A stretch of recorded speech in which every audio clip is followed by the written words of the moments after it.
इसको पाने के लिए बड़े बड़े देवी देवता भी गुरुओं की शरण में गए। आज हम जिन देवताओं की पूजा करते हैं, भगवानों की पूजा करते हैं, राम जी की पूजा करते हैं, कृष्ण जी की पूजा करते हैं, वो भी गुरु जी के पास गए हुए थे। कृष्ण जी के जो गुरु थे वो संदीपन गुरु जी थे, और राम जी के गुरु जी वशिष्ठ थे। वो भी गुरु के अधीन थे, गुरु की शरण में थे। लेकिन हमें ऐसा लगता है कि हमें किसी गुरु की जरूरत ही नहीं है, हम बस मूर्तियों को पूज लें, पूजा पाठ कर लें, हमारी मुक्ति हो जाएगी, हमारा सब कुछ बढ़िया हो जाएगा। लेकिन ऐसा नहीं होगा। जिसके लिए कबीर साहब ने बोला है, बिन गुरु माला फेरते, बिन गुरु देते दान, बिन गुरु दोनों निष्फल हैं, पूछो वेद पुराण। माला फेरना कौन सा किसी गुरु की जरूरत है? माला पकड़ ली, राम राम राम राम राम राम जपने लगे, गुरु की क्या जरूरत है? माला पकड़ के श्याम श्याम राधे श्याम जपने लगे, गुरु की क्या जरूरत है? लेकिन है। क्यों जरूरत है गुरु की? क्योंकि गुरु आपको यथार्थ बताता है, गुरु आपको सत्य का बोध कराता है। ये जितने भी मंत्र आप फेर रहे हो, ये मंत्र कहाँ से आए, ये नाम कहाँ से आए? ये नाम आए 52 अक्षरों में से। जो आपके मुंह से अक्षर निकलते हैं, आ ई उ का खा गा घा, इन्हीं अक्षरों का जब आविष्कार हुआ, तब जाकर इन अक्षरों में से चंद अक्षर निकाल के भगवानों के नाम रखे गए। रा और माँ, ये नाम कब रखा गया? जब अक्षरों की उत्पत्ति हो गई, अक्षरों की खोज हो गई। अक्षर की खोज हुई है तभी तो नाम रखेंगे। अगर अक्षर ही ना होते तो नाम कैसे रखते? आज जो हमने दीवारें बनाई हैं, क्यों बनाई हैं, कैसे बनाई हैं? ईंट से बनाई हैं। ईंट ही ना होती तो दीवार कैसे बनती? समझ रहे हो? यानी एक एक ईंट लगा के हमने एक के ऊपर एक खड़ी करके ईंटें खड़ी कर दी। अब हम उसको ईंट नहीं बोलेंगे, अब जो खड़ी हो गई अब उसको हम दीवार बोलेंगे। हमें एक नया नाम मिल गया। एक अकेली ईंट, 2 ईंट को हम ईंट ही बोलेंगे, दीवार नहीं बोलेंगे। 2 ईंटें पड़ी हो, कोई कहेगा कि दीवार पड़ी है? ईंट पड़ी है। लेकिन जब ईंट पे ईंट रख के एक बड़ा सा बना दिया तो वो दीवार कहला रही है। इसी प्रकार अक्षर ईंट है, ईंटें हैं हमारे पास, और 52 ईंटों से हमने दुनिया भर की दीवारें बना दी। यानी दुनिया भर के शब्द बना लिए, शब्दों से वाक्य बना लिए, वाक्यों से पैराग्राफ बना लिया, पैराग्राफों से निबंध बना लिया, और निबंधों से पूरे पूरे ग्रंथ बना लिए। किससे बने? अक्षरों से। किसी भी किताब को उठा के देखो, जितने भी अक्षर लिखे हुए हैं उन सबको अलग अलग कर दो। जैसे का मा ला कमल, अब का और माँ और ला को अलग अलग लिख दो तो क्या बन गया? वहां पे कमल टूट गया और का अलग, माँ अलग, ला अलग हो गया। ऐसे इस दुनिया के जितने भी ग्रंथ हैं, सब ग्रंथों में हर अक्षर को तोड़ते जाओ तो आपको अक्षर ही अक्षर दिखाई देंगे, शब्द मिलेगा ही नहीं।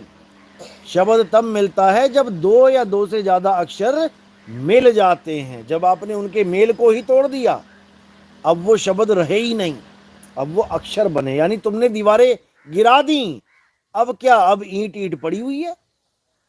तो इन अक्षरों से ही हमारे सारे भगवानों के नाम होते हैं। राम कौन कौन सी ईंट से बना है? र प्लस आ प्लस म, राम, राम में आका डंडा।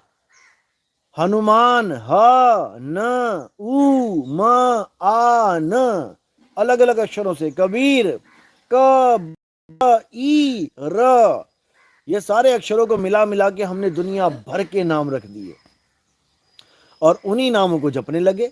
कबीर कबीर कबीर, राम राम राम, अल्लाह अल्लाह अल्लाह, वाहिगुरु वाहिगुरु। और कबीर साहब क्या कहते हैं? माला तो कर में फिरे और जीभ फिरे मुख माही, मनवा दसहू दिसी फिरे, ये तो सिमरन नाही। फिर कहते हैं माला फेरत जग भया जुग भया, और मिटा न मन का फेर, कर का मन का फेंक के, मन का फेर। यानी जिस माला को तुम फेर रहे हो ये भक्ति है, लेकिन बहुत छोटी क्लास की भक्ति है। जैसे आपने सबसे पहले छोटी क्लास में कौन सा ग्रंथ पढ़ा था, कौन सी किताब पढ़ी थी? का से कबूतर, खा से खरगोश, गा से गमला। लेकिन जब आप 10वीं में हो जाओ तब वो किताब आपको कोई दे कि भैया ये पढ़ो, तो पढ़ोगे क्या? तो तुम कहोगे कि ये पढ़ाई खत्म हो चुकी है हमारी, भाई हम आगे बढ़ गए हैं। ऐसे ही ये जितनी भी भक्ति किसी भी धर्म में हो रही है, ये सब लेवल वाइज हो रही है। सबसे छोटी भक्ति भारत में हिंदू धर्म में किसकी है? जो भूतों की पूजा करते हैं, भूत प्रेतों को पूजते हैं। जाओ देखो जाके शमशान घाट में भूतों की पूजा, चंडालिका की पूजा चल रही है। तो उसके लिए कृष्ण जी ने बोला गीता में कि हे अर्जुन, जो भूतों की पूजा करते हैं वो भूतों के बीच जन्म लेते हैं। उससे ऊपर पूजा किसकी है? पितरों की। पितर पूजते हैं लोग। उसके लिए कृष्ण जी ने बोला हे अर्जुन, जो पितरों की पूजा करते हैं वो पितर लोक में जन्म लेते हैं। उससे ऊपर की भक्ति क्या है? उससे बड़ी क्लास देवताओं की पूजा। हे अर्जुन, जो देवी देवताओं की पूजा करते हैं, जितने भी देवी देवता है वो देवलोक में जाते हैं, मुझे प्राप्त नहीं कर सकते, मुझे प्राप्त नहीं कर सकते। यानी भूतों के, प्रेतों के, पितरों के, देवताओं के जो पुजारी हैं वो मेरे पुजारी नहीं हैं। क्यों नहीं है? ये बिल्कुल स्पष्ट लिखा है 9वें अध्याय में, पढ़ो इसको ध्यान से। गीता पढ़ी है मेरे पास, दिखाऊंगा मैं उसमें क्यों मना किया है देवी देवताओं की पूजा करने को। बिल्कुल स्पष्ट मना किया 7वें अध्याय में। हे अर्जुन, जो भी देवी देवताओं की पूजा करता है वो अल्प बुद्धि है। अल्प बुद्धि यानी जिसका दिमाग कम है। क्यों कम है? क्यों? राज क्या है इसके पीछे? क्योंकि वो देवताओं के शरीरों की पूजा करता है। हे अर्जुन, मैं, तुम और ये राजा महाराजा, हम सब आत्मा हैं, शरीर नहीं है। शरीर तो आत्मा के द्वारा धारण किए गए कपड़े हैं। हम कहते हैं ना मानुष चोला अनमोल है। मानुष के साथ चोला लगा दिया। चोला क्या होता है? चोला, बाबा लोग चोला नहीं पहनते। चोले का मतलब होता है कपड़े। 1,84 चोले पहनने के बाद, यानी कुत्ता बिल्ली हाथी घोड़ा बकरा बनने के बाद एक बार इंसान चोला मिलता है, और ये कपड़े हैं हमारे। कपड़े मैं नहीं हूं, मैंने कपड़ों को धारण किया है। मैंने सफेद कपड़ों को धारण किया है, मैं सफेद नहीं हूं। कल को मैं नीले कपड़ों को धारण करूं तो मैं नीला नहीं हूं। कल को मैं हरे कपड़े पहन लूं तो मैं हरा नहीं हूं। हरे, नीले, पीले, सफेद, ये मेरे कपड़े हैं। तो फिर मैं कौन हूं? चोला सबने धारण किया है। हनुमान जी ने भी चोला धारण किया है, जो आप मूर्ति में देख रहे हो। राम जी ने भी चोला धारण किया, कृष्ण जी ने भी चोला धारण किया, कबीर साहब ने भी चोला धारण किया, रविदास जी ने भी चोला धारण किया। सब संतों ने, सब भक्तों ने, सारी दुनिया ने चोला धारण किया। लेकिन चोला धारण करने से वो चोला तो नहीं हो गए। बस इसको समझना है। ये कपड़े जिस दिन आप उतारोगे उस दिन आपको अपना असली रूप पता लगेगा कि मैं हूं कैसा। अब कपड़े क्या हैं? ये 10 इंद्रियों का बंडल है। 10 इंद्रियों का बंडल, यानी 5 ज्ञान इंद्रियां, 5 कर्म इंद्रियां। ज्ञान इंद्रियां क्या हैं? हमारी आंख, कान, नाक, जीभ और चमड़ी, जिसके द्वारा हमें ज्ञान होता है। आंखों से हमें क्या ज्ञान होता है? कि पत्ते हरे हैं, जमीन पीली है, ईंट लाल है, रंगों का, रूप का, कुत्ता आ रहा है या हाथी आ रहा है या शेर आ रहा है। कैसे ज्ञान हुआ? आंखों से। तो ये हमारी ज्ञान इंद्रिय है। कानों से हमें कैसा ज्ञान होता है? बाहर कुत्ता भौंका या बिल्ली म्याऊं म्याऊं कर रही है या पिताजी आए या माताजी बोल रही है, झगड़ा हो रहा है, क्या हो रहा है, ये कानों से पता लगता है, आवाज से। तीसरी इंद्रिय नाक, चलते चलते खुशबू आई, क्या बात है, बदबू आई, नाक बंद कर ली। कैसे ज्ञान हुआ? खुशबू है कि बदबू है? नाक से। चौथी इंद्रिय जीभ, अभी खाना खाया, मिर्च लगी, मीठा खाया, मिठास हो गया, कड़वा खाया, कड़वा हो गया, कैसे पता लगा? जीभ से। और पांचवी इंद्री है ये चमड़ी, ये पूरी चमड़ी ऊपर से लेके नीचे तक, ये हमें किस चीज का आभास कराती है? ये हमें आभास कराती है ठंडे गरम का। गरम दूध गरम है, ठंडा है, हाथ लगा के देखते हैं कि नहीं? तो हाथ लगाने से ही ये इंद्री हमें बोध करा देती है कि सामने वस्तु ठंडी है या कितनी ठंडी है, गरम है तो कितनी गरम है। अब ये हो गई 5 इंद्रियां। अब 5 ज्ञान इंद्रियां हो गई। अब 5 कर्म इंद्रियां क्या है जिनसे हम कर्म करते हैं? सबसे पहला कर्म क्या है? बच्चा पैदा होते ही रोता है, ये कर्म इंद्री है। आदमी बोलता है, बोल के कमाता है। अखबार वाले, न्यूज चैनल वाले सब बोल बोल के ही कमा रहे हैं, हाथ ना हिलाते, कुछ भी है काम ना करते। तो ये मुख्य कर्म इंद्री है। उसके बाद हाथ और से आपने खाना बनाया, ये कर्म इंद्री थी। पैरों से आप चल रहे हो, ये कर्म इंद्री है। और 2 इंद्रियां कौन सी हैं? लिंग और गुदा। लिंग से आप पेशाब कर रहे हो, गुदा से आप लैट्रिन कर रहे हो। ये 5 और 5 मिलके 10 इंद्रियां बन गई। अब ये 10 इंद्रियां अगर हम अलग अलग खूंटी पे टांग दें, एक पे आंख टांग दी, एक पे नाक टांग दी, एक पे जीभ टांग दी, एक पे चमड़ी टांग दी, एक पे सोच भी नहीं सकोगे कि ये मेरे भगवान है। क्यों? क्योंकि ये 10 इंद्रियां अलग अलग हैं। लेकिन जब आप इन 10 इंद्रियों को इकट्ठा कर दोगे, मूर्ति बनाई, पहले क्या बनाया? पहले ढांचा बना दिया, यानी खाल बना दी। उसके बाद आंखें बना दी, कान बना दिए, नाक बना दिया, मुंह बना दिया, हाथ पैर बना दिए, इंद्रियां बना दी। अब उसमें आपको भगवान दिखाई देने लग जाएगा। यानी जो 10 इंद्रियां बिखरी पड़ी थी, वहां पर आपके मन में एक बार भी भाव नहीं आया कि मैं इसको भगवान बोलूं, मैं इसको कबीर बोलूं, मैं इसको नानक बोलूं, मैं इसको कोई भी कुछ बोलूं। जब ये 10 इंद्रियां पैक हो गईं, अब आदमी का रूप बना दिया। अब उसके बाद तुम कैसा भी चित्र बना दो, कैसी भी मूर्ति बना दो, दाढ़ी बना दो, कबीर साहब बन गए। देखो, राम कृष्ण हनुमान जी, कबीर साहब, नानक साहब, किसी भी मूर्ति बनाने के लिए पहले आपको एक आदमी की मूर्ति बनानी पड़ेगी। चित्र बनाने के लिए पहले आपको आदमी का चित्र बनाना पड़ेगा। आदमी का चित्र बन गया, उसके बाद तुम चाहे उसको मुरली पकड़ा दो, चाहे उसके गले में सांप डलवा दो, चाहे उसके हाथ में धनुष बाण पकड़ा दो, चाहे उसके हाथ में गदा पकड़ा दो, ये उस आदमी से ही अलग अलग रूप बन जाएंगे। तो आदमी क्या है? चोला। चोला क्या है? 10 इंद्रियों का मेल। अब 10 इंद्रियों का मेल यानी ये कपड़ा है। अब इसको धारण कौन करेगा? जो इसको धारण करेगा असल में भगवान वो है। और जो धारण की जाएगी चीज, वो केवल कपड़े हैं। यानी हनुमान जी के शरीर को किसने धारण किया? हनुमान जी की आत्मा ने। आपके शरीर को किसने धारण कर रखा है? आपकी आत्मा ने। यही आत्मा अंत समय में इस शरीर को छोड़ के चली जाएगी।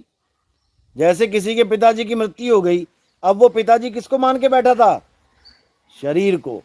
कोई भी कहता था भैया अपने पिताजी को बुला, तो किसके पास जाता था? शरीर के पास, कि चलो आपको बुलाया गया है। कोई कहता अपने पिताजी की फोटो खींच के ला, तो किसकी खींच के लाता था? शरीर की। और जिस दिन वो पिताजी शरीर छोड़ के चले गए, उस दिन सबको क्या कह रहा है? कि मेरे पिताजी मुझे छोड़ के चले गए। अरे भाई, तेरे पिताजी अगर तुझे छोड़ के चले गए तो ये लेटा कौन है? ये जो लाश पड़ी है, लेटा कौन है? इसी को आज तक पिताजी पिताजी कर रहा था। यानी पिताजी कोई और था जो उस लाश में बैठा हुआ था, उस शरीर में बैठा हुआ था पिताजी। उसको तो कभी जान ना पाया कि मेरे पिताजी का स्वरूप कैसा है, और केवल पिताजी के कपड़ों को पकड़ के बैठा रहा, पिताजी पिताजी करता रहा। इसी प्रकार तोता और पिंजड़ा, ये 2 चीजें हैं। पिंजड़ा क्या है? ये शरीर काया पिंजड़ा है।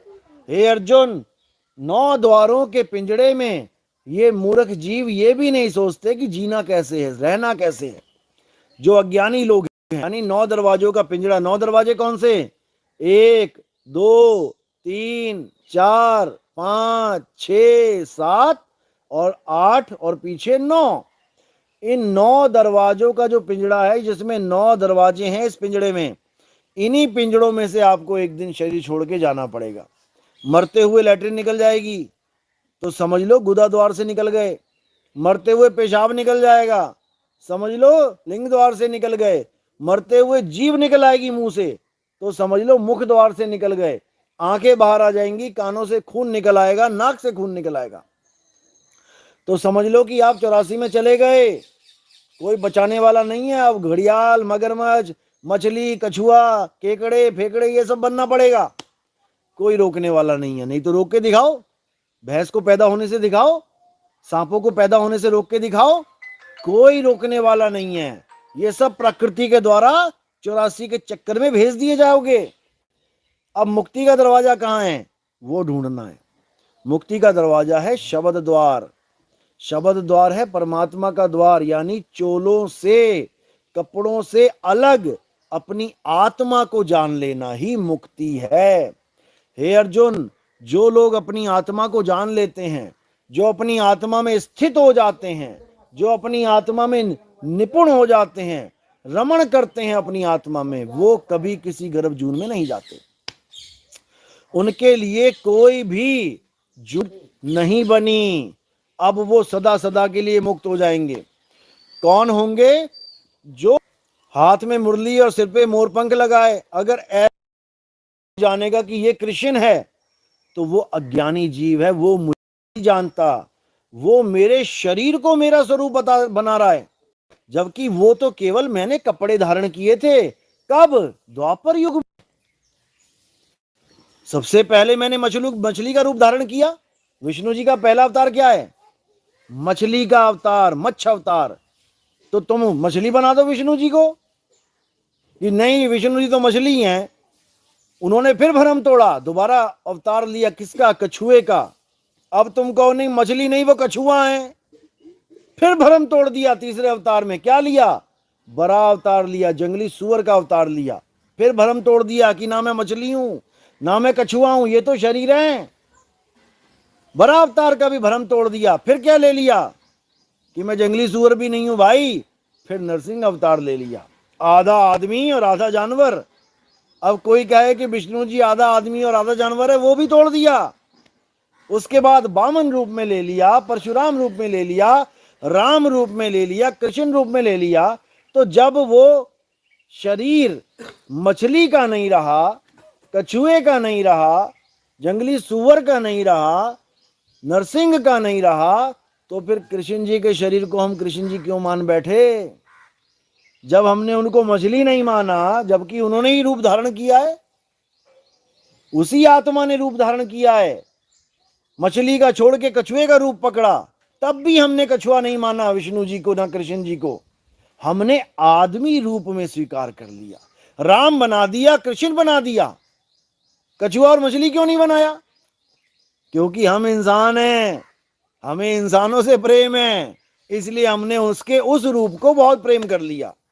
लेकिन भाई वो यही कहते गए कि मेरा कोई रूप है नहीं, ये सब मेरे कपड़े हैं, ये सब मेरे चोले हैं। तुमने भी यही चोले धारण किए हैं, तब जाके तुम एक बार मनुष्य बने हो। क्या तुम मछली नहीं बने कभी? वाणी आती है संतों की, कई जन्म भय कीट पतंगा, कई जन्म गज मीन कुरंगा। कहते हैं जन्म तुम्हारे लेखे, अब जो इंसानी चोला मिला है अब ये तुम्हारे लेखे है, नहीं तो पता नहीं कितनी बार कीड़े मकोड़े, हाथी घोड़ा मैं बन गया, आप लोग बन गए। तो जब हम कीड़ा नहीं रहे, जब हम मेंढक नहीं रहे, हम सांप नहीं रहे, हम हाथी घोड़ा नहीं रहे, तो हम आदमी कितने दिन रहेंगे? हम आदमी भी नहीं रहेंगे। कोई गलती से ये ना सोचे कि आप आदमी हो, और कोई लड़की ये ना सोचे कि मैं लड़की हूं, औरत हूं। ना आप आदमी हो, ना वो औरत है। आदमी और औरत दोनों कपड़े हैं। आपने आदमी के कपड़े पहन लिए, एक लड़की ने लड़की के, औरत के कपड़े पहन लिए कुछ समय के लिए। आप इन कपड़ों को उतारोगे, चल 84 में अब बन गए छिपकली, अब छिपकली वाले कपड़े पहन लिए। तो ऐसे ही लख 84 भटक के पौ पे अटके आए, और अब की पासा ना पड़ा तो फिर 84 जाए। इसलिए ना तो मैं शरीर हूं, ना मेरा भगवान शरीर है, ना मेरा राम शरीर है, ना मेरा कृष्ण शरीर है, ना हनुमान जी शरीर हैं, ना कबीर साहब शरीर हैं, ना रविदास जी शरीर हैं। कोई शरीर नहीं है। शरीर तो 10 इंद्रियां हैं केवल, और जो परमात्मा है वो इंद्रियतीत है, वो परे है इंद्रियों से। जैसे कठपुतलियों को चलाने वाला जो हाथ होता है वो कठपुतली जैसा नहीं होता है। कठपुतली के 2 हाथ 2 पैर सब कुछ है, आदमी जैसी है, लेकिन जो नचा रहा है ऊपर वो वैसा नहीं है। वो ताकत है जो उसको नचा रही है। तो हमारी ताकत क्या है? आत्मा हमारी ताकत है, आत्म बल है हमारी ताकत। और आत्मा का कोई रंग रूप नहीं है। नहीं तो आत्मा शरीर को जब छोड़ती तो दिखाई देती जाती हुई, लेकिन दिखती नहीं है। जैसे पंखा दिखता है, बल्ब दिखता है, ट्यूब दिखती है, लेकिन करंट नहीं दिखता। आता जाता करंट नहीं दिखता। अगर करंट दिख रहा होता ना तारों में, तो कभी भी किसी को करंट लगता, वो देख लेता, अरे तार में लाल लाल करंट घूम रहा है, हरा हरा करंट घूम रहा है, कभी छूता ही ना तार को। तो तार में करंट है, लेकिन उसका कोई रंग रूप नहीं है, लेकिन उसका झटका है, अनुभव है। जब छुएंगे तब पता लगेगा। इसी प्रकार इस शरीर को चलाने वाली जो आत्मा है उसका अनुभव है। उसके साथ जिस दिन टच हो जाओगे आपको अनुभूति हो जाएगी कि आत्मा है। लेकिन जब तक सारा ध्यान शरीर में लगा रहेगा, आत्मा से नहीं जुड़ेगा, तब तक ये अनुभूति होने वाली भी नहीं। यानी तुमने ऐसी तार पकड़ ली है जो पूरी प्लास्टिक से कवर है, तो तुम्हें कभी करंट लगेगा ही नहीं। जिस तार में पूरी कवर्ड है उसमें तुम पकड़ लो तार, करंट नहीं लगेगा। करंट को पाना है तो क्या करना पड़ेगा? उस तार के भीतर जाना पड़ेगा। चाकू से काटो चाहे ब्लेड से काटो, अंदर तक पहुंचना पड़ेगा, गहराई में जाना पड़ेगा। तो कहते जिन खोजा तिन पाया, गहरे पानी पैठ, और मैं बपुरा बूढ़न डरा, रहा किनारे बैठ। मैं गहराई में गया ही नहीं, इसलिए मुझे हीरे जवाहरात मिले ही नहीं। मैं तो बाहर लहर को देख के डरता रह गया, कौन जाए इसके अंदर। क्यों नहीं गया? क्योंकि मुझे तैरना नहीं आता। जब गुरु मिल जाता है और तैरना सिखा देता है, तब आदमी गहराई में उतरता है। इसी प्रकार जो ऊपर ऊपर बाहर बाहर दिखाई दे रहा है ये नकली माल है, और जो भीतर में है वो असली चीज है। लेकिन उस तक पहुंचना पड़ेगा। कैसे पहुंचेंगे? गुरु धारण करके। अगर आपने गुरु धारण नहीं किया तो भगवान को पूजोगे तो सही, लेकिन त्रुटि पूर्ण ढंग से। कृष्ण जी ने गीता में लिखा है कि ऐसा नहीं है कि जो लोग देवताओं की पूजा करते हैं वो मुझे प्रेम नहीं करते, वो मेरी पूजा नहीं करना चाहते, वो मेरी ही पूजा कर रहे हैं, लेकिन गलत तरीके से। ऐसे मैं नहीं मिलने वाला। तो अगर सही तरीका जानना है तो क्या बोला है? अध्याय 4 34वां श्लोक। हे अर्जुन, अगर तुम आत्मज्ञान को प्राप्त करना चाहते हो, अगर तुम सच्चाई तक पहुंचना चाहते हो, तो तुम्हें किसी ऐसे गुरु की शरण में जाना पड़ेगा जिसने अपनी आत्मा को जान लिया है, जिसने उस करंट को महसूस कर लिया है। जिसने किया है वही तुम्हें समझा सकता है कि भाई शरीर से भी हटके कोई चीज है जिसको आत्मा कहते हैं। और केवल बातों से नहीं कि आत्मा है आत्मा है आत्मा है, यानी हाँ हाँ करंट है, हाँ करंट है। छू के पता लगेगा कि हाँ सच में करंट है। बातों से करंट का झटका नहीं लगता, करंट का झटका लगता है करंट को छूने से। इसीलिए कबीर साहब ने कहा आत्म ज्ञान बिना नर भटके, कभी काबा कभी काशी। काबा में कौन भटके? मुसलमान भटके, क्योंकि वो अल्लाह को काबा में जाके ढूंढ रहे हैं। और हिंदू कहाँ जा रहे हैं? परमात्मा को काशी में ढूंढने जा रहे हैं, जबकि परमात्मा है कहाँ, उसका स्थान कहाँ है। जब तक ये नहीं पता लगा ये भटकना खत्म नहीं हो सकती। तो आत्मा का, परमात्मा का स्थान बता रहे हैं कबीर साहब कि परमात्मा कहाँ रहता है। कहते हैं आत्म में राम, राम में आत्म, चीनस गुरुमुख विचारे। नानक साहब की वाणी है कि आत्मा में राम छुपा है और राम में आत्मा छुपी है, वो दोनों अलग हो ही नहीं सकते। लेकिन हम भरमभूत के कारण भटकते फिर रहे हैं, हम अपनी आत्मा को ढूंढ ही नहीं रहे हैं। हम किसको ढूंढना चाहते हैं? हम भगवान को पाना भी चाहते हैं तो शरीर रूप में पाना चाहते हैं। अरे शरीर कपड़े हैं, कपड़ों को नहीं, आत्मा को जानो हे अर्जुन। जो आत्मा में सिद्ध हो जाता है, आत्मा में आत्म स्वरूप को प्राप्त कर लेता है, वो किसी अन्य पर, जीव पर निर्भर भी नहीं रह जाता। अब उसे कोई ऐसा भगवान नहीं चाहिए कि जो उसके सामने आके खड़ा हो जाए। अब उसकी आत्मा में ही परमात्मा का वास हो जाता है, उसको आत्म बोध हो जाता है।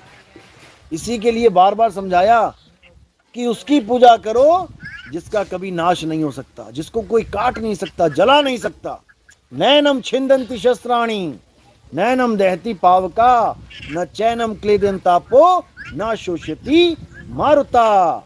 हे अर्जुन, अगर पूजा करनी है तो उसकी कर जिसको कोई शस्त्र छू नहीं सकता, काट नहीं सकता, जिसको कोई अग्नि जला नहीं सकती, जिसको कोई वायु सुखा नहीं सकती, जिसको जल भिगो नहीं सकता। वो आत्मा है, वो नित्य है, वो अचल है, वो चलती नहीं है, वो अपरिवर्तनशील है, वो कभी बदलती नहीं है। शरीर तो बदलते रहते हैं। वही सनातन है। आज लोग कहते हैं हम सनातनी हैं, हम सनातन धर्म के हैं। भाई सनातन धर्म का वो है जो आत्मा को जान ले। जो शरीरों की पूजा करता है वो सनातनी नहीं है, वो देही का ज्ञानी है, विदेही यानी आत्मा का ज्ञानी नहीं है। इसीलिए बार बार कृष्ण जी ने यही समझाया। अध्याय 2 पढ़ो। हे अर्जुन, मैं, तू और ये राजा महाराजा, ऐसा कोई समय नहीं था जब हम नहीं थे, और ऐसा कोई समय नहीं आएगा जब हम नहीं होंगे। यानी ना तो मेरी कभी मृत्यु होगी, ना अर्जुन तेरी कभी मृत्यु होगी, ना ही इन राजाओं महाराजाओं की मृत्यु होगी। किसी की मृत्यु नहीं होती है। मरता कौन है? मरते केवल शरीर हैं जो पहले से मरे पड़े हैं। ये शरीर पहले से मरे पड़े हैं, केवल आत्मा का साथ हो जाने से जीवित प्रतीत होते हैं। जैसे पंखा जब आप लेने जाते हो 3 हिस्सों में पड़ा होता है। एक गोला पड़ा होता है, उसका मोटर, पंख पड़े होते हैं और वो लटकाने वाला डंडा पड़ा होता है। वो टूटा पड़ा होता है, उठा के वो तुम्हें देता है, तुम घर में जाके जोड़ लेते हो। यानी तुम एक लाश लेके आए, मुर्दा, तुमने लाश को जोड़ के एक लाश खड़ी कर ली। अब लाश को तुमने ऊपर टांग भी दिया पंखे को, तो क्या वो चलेगी? क्या उसमें जान आ जाएगी? नहीं चलेगी। लाश लेके आए, बांध के टांगने पर भी वो लाश ही रही। अब उसमें जीवन कैसे आएगा? जब तुम तार के साथ कनेक्शन दे दोगे। कनेक्शन देने के बाद क्या करना पड़ेगा? स्विच को ऑन करना पड़ेगा। और जैसे ही स्विच ऑन करोगे, वो मुर्दा पंखा अब 200 की स्पीड में भागेगा। अब तुम्हें क्या लगेगा? अरे ये तो जिंदा है, ये तो चल रहा है, दौड़ रहा है, ये तो जिंदा है। लेकिन भाई वो जिंदा नहीं है, वो मुर्दा है। वो कब तक जिंदा रहेगा? जब तक तार का करंट है। जैसे ही करंट ऑफ, वो चलता हुआ पंखा ऑफ। इसीलिए ऐसे ही ये शरीर है। अभी आप खा रहे हो, पी रहे हो, चल रहे हो, भाग रहे हो, दौड़ रहे हो, सब कह रहे हैं हाँ हाँ पापा जिंदा हैं, हाँ हाँ मम्मी जिंदा हैं, हाँ हमारा बड़का भैया जिंदा है, छोटा भैया जिंदा है। सब मुर्दे हैं। ये शरीर सब मुर्दे हैं। केवल आत्मा का स्पर्श हो जाने से ये जीवित हुए पड़े हैं। और जैसे ही आत्मा इससे अलग होगी, ये मुर्दा हो जाएगा, क्योंकि ये मुर्दा ही है। हमें यही समझ में नहीं आ रहा। इसीलिए कबीर साहब ने बोला, साधो ये मुर्दों का गांव। ये मुर्दों का गांव है जहां हम बस गए हैं। लेकिन हमें समझ में नहीं आ रहा है। हम जिंदा तब तक समझ रहे हैं जब तक खा रहा है, पी रहा है, सब बातें हो रही हैं, तब तक जिंदा है। और जब पड़ गया तो मर गया। जैसे कार चला रहे हो, जब तक कार चल रही है तब तक हॉर्न भी बज रहा है, टायर भी घूम रहे हैं, पेट्रोल पी रही है, धुआं निकाल रही है, लाइट भी जल रही है, स्टीयरिंग भी घूम रहा है, तब तक जीवित है। और जैसे ही कार का दरवाजा बंद किया, ऑफ करके आ गए, तो कहते हैं कार मुर्दा है, अब चल नहीं सकती। अरे वो पहले भी मुर्दा थी, ये तो जीवन ड्राइवर ने दिया था। ऐसे ही ड्राइवर है आत्मा। ये खा रही है, वो तेल पी रही है, धुआं निकाल रही है, तुम खा रहे हो, निकाल रहे हो, तो लग रहा है मैं जीवित हूं। मुर्दे के मुंह में डालो कुछ, पचेगा क्या? भले तुम दूध डाल दो उसके, वो भी नहीं पचेगा, कुछ नहीं निकलने वाला।